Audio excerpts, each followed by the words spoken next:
Título: Capítulo 3: O desenvolvimento da função sexual. Segundo a opinião predominante, a vida sexual humana consiste essencialmente numa busca de colocar o próprio órgão genital em contato com o de alguém do sexo oposto. A isto acham-se associados como fenômenos acessórios e atos introdutórios: beijar esse corpo alheio, olhar para ele, tocá-lo. Imagina-se que essa busca faça seu aparecimento na puberdade, travessão, isto é, na idade da maturidade sexual, travessão, e esteja a serviço da reprodução. Não obstante, sempre foram conhecidos certos fatos que não se encaixam na estreita moldura desta visão. 1. Constitui um fato marcante existirem pessoas que só são atraídas por indivíduos de seu próprio sexo e pelo órgão genital deles. 2. É igualmente notório existirem pessoas cujos desejos se comportam exatamente como os sexuais, mas que, ao mesmo tempo, desprezam inteiramente o órgão sexual ou sua utilização normal. As pessoas deste tipo são conhecidas como pervertidas. 3. E por fim, é uma coisa notável que algumas crianças que são por causa disso encaradas como degeneradas tenham um interesse muito precoce pelo órgão genital e apresentem nele sinais de excitação. Bem se pode acreditar que a psicanálise tenha provocado espanto e oposição quando, em parte com base nesses fatos negligenciados, contradisse todas as opiniões populares sobre a sexualidade. Os seus principais achados são os seguintes: a vida sexual não começa apenas na puberdade, mas inicia-se com manifestações claras logo após o nascimento. B. É necessário fazer uma distinção nítida entre os conceitos de sexual genital. O primeiro é o conceito mais amplo e inclui muitas atividades que nada têm que ver com os órgãos genitais. C. A vida sexual inclui a função de obter prazer das zonas do corpo, função que subsequentemente é colocada a serviço da reprodução. As duas funções muitas vezes falham em coincidir completamente. O interesse principal focaliza-se naturalmente na primeira destas afirmações, a mais inesperada de todas. Descobriu-se que na tenra infância existem sinais de atividade corporal a que somente um antigo preconceito poderia negar o nome de sexual, e que se acha ligada a fenômenos psíquicos com que nos deparamos mais tarde, na vida erótica adulta, travessão, tais como a fixação a objetos específicos, os ciúmes e assim por diante. Descobriu-se ainda, entretanto, que esses fenômenos que surgem na tenra infância fazem parte de um curso ordenado de desenvolvimento que atravessa um processo regular de aumento, chegando a um clímax por volta do final do 5º ano de idade, após o qual segue-se uma acalmia. Durante esta, o progresso se interrompe, muita coisa é desaprendida e há muito retrocesso. Após o fim deste período de latência, como é chamado, a vida sexual avança mais uma vez com a puberdade. Poderíamos dizer que tem uma segunda eflorescência. E aqui deparamos-nos com o fato de o início da vida sexual ser difásico, de ele ocorrer em 2 ondas, algo que é desconhecido, exceto no homem, e que evidentemente tem uma relação importante com a hominização. Não é um fato sem importância que os acontecimentos deste período primitivo, exceto esses poucos resíduos, sejam vítimas da amnésia infantil. Os nossos pontos de vista sobre a etiologia das neuroses e a nossa técnica de terapia analítica derivam-se dessas concepções e nosso rasteio dos processos desenvolvimentais. Nesse primeiro período, forneceu também provas para outras conclusões mais. O primeiro órgão a surgir como zona erógena e a fazer exigências libidinais, a mente, é da época do nascimento em diante. A boca, inicialmente, toda atividade psíquica se concentra em fornecer satisfação às necessidades dessa zona. Primeiramente, é natural essa satisfação estar a serviço da autopreservação mediante a nutrição, mas a fisiologia não deve ser confundida com a psicologia.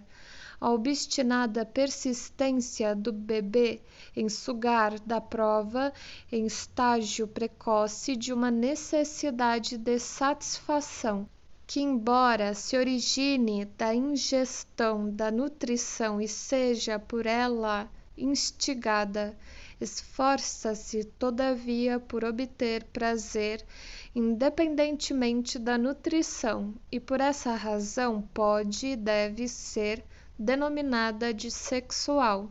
Durante esta fase oral já ocorrem esporadicamente impulsos sádicos, juntamente com o aparecimento dos dentes. Sua amplitude é muito maior na segunda fase, que descrevemos como anal sádica, por ser a satisfação, então, procurada na agressão e na função excretória.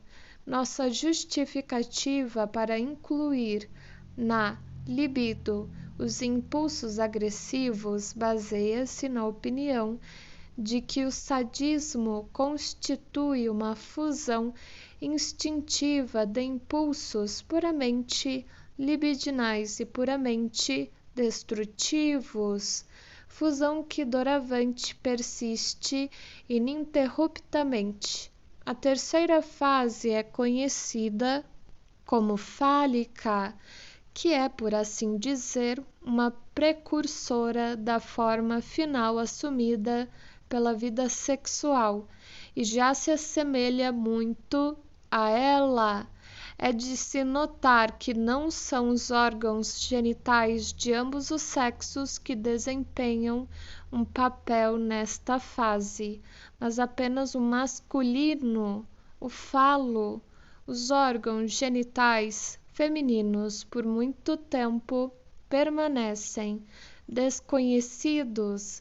Na tentativa das crianças de compreender os processos sexuais que elas se rendem à respeitável teoria da cloaca travessão, teoria que tem justificação genética com a fase fálica e ao longo dela, a sexualidade da tenra infância atinge seu apogeu e aproxima-se da sua dissolução.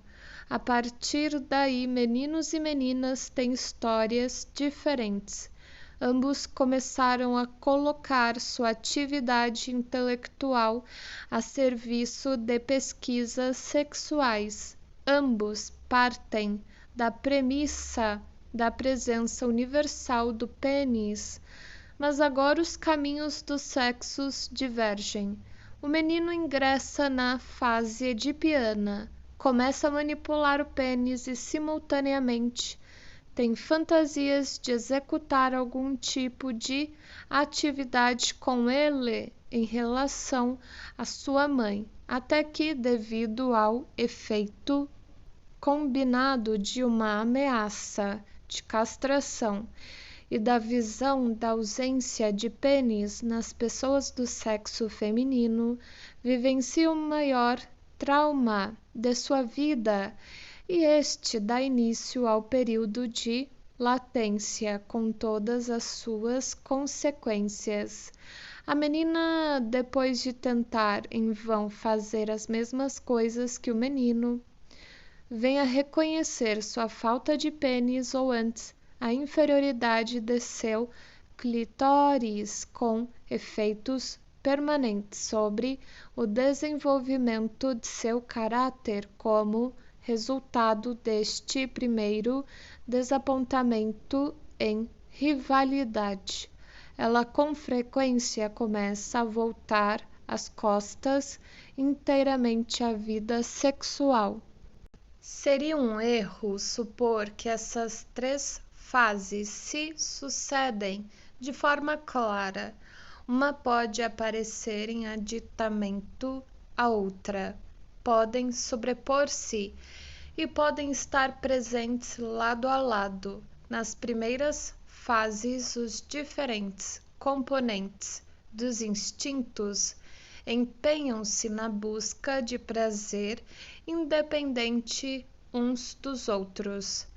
Na fase fálica, aos primórdios de uma organização que subordina os outros impulsos à primazia dos órgãos genitais e determina o começo de uma coordenação do impulso geral em direção ao prazer na função sexual.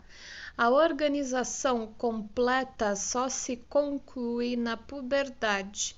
Numa quarta fase, a genital, estabelece-se então um estado de coisas em que 1. Algumas catexias libidinais primitivas são retidas. 2. Outras são incorporadas à função sexual como atos auxiliares preparatórios cuja satisfação produz o que é conhecido como pré-prazer. E 3. Outros impulsos são excluídos da organização e são suprimidos inteiramente, entre parênteses, reprimidos ou empregados no ego de outra maneira, formando traços de caráter ou experimentando a sublimação com deslocamento de seus objetivos. Este processo nem sempre é realizado de modo perfeito. As inibições em seu desenvolvimento manifestam-se como os muitos tipos de distúrbio da vida sexual. Quando é assim, encontramos fixações da libido a condições de fases anteriores, cujo impulso, que é independente do objetivo sexual normal, é descrito como perversão. Uma dessas inibições do desenvolvimento é, por exemplo, a homossexualidade, quando ela é manifesta. A análise mostra que em todos os casos um vínculo objetal de caráter homossexual esteve presente, na maioria dos casos persistiu em estado latente.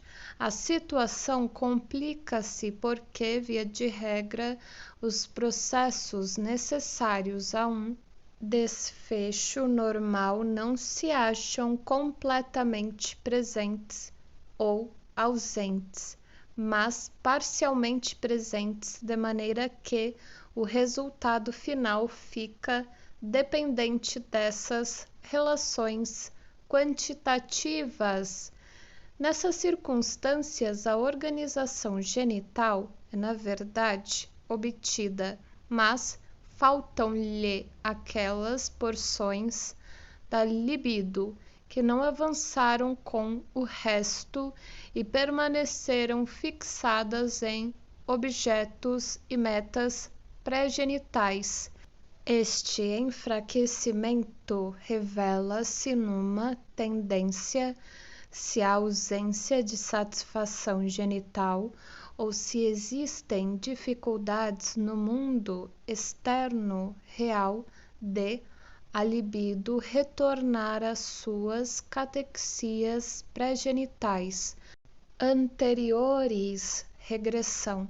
Durante o estudo das funções sexuais, chegamos a uma certeza preliminar, ou melhor, a uma suspeita de duas descobertas que logo mais se verá serem de importância para todo o nosso campo. Em primeiro lugar, as manifestações normais e anormais por nós observadas, isto é, fenomenologia do assunto, necessitam ser descritas do ponto de vista de sua dinâmica e economia, em nosso caso, do ponto de vista da distribuição quantitativa da libido, e, em segundo, a etiologia dos distúrbios que estudamos deve ser procurada na história do desenvolvimento do indivíduo, ou seja, no começo de sua vida.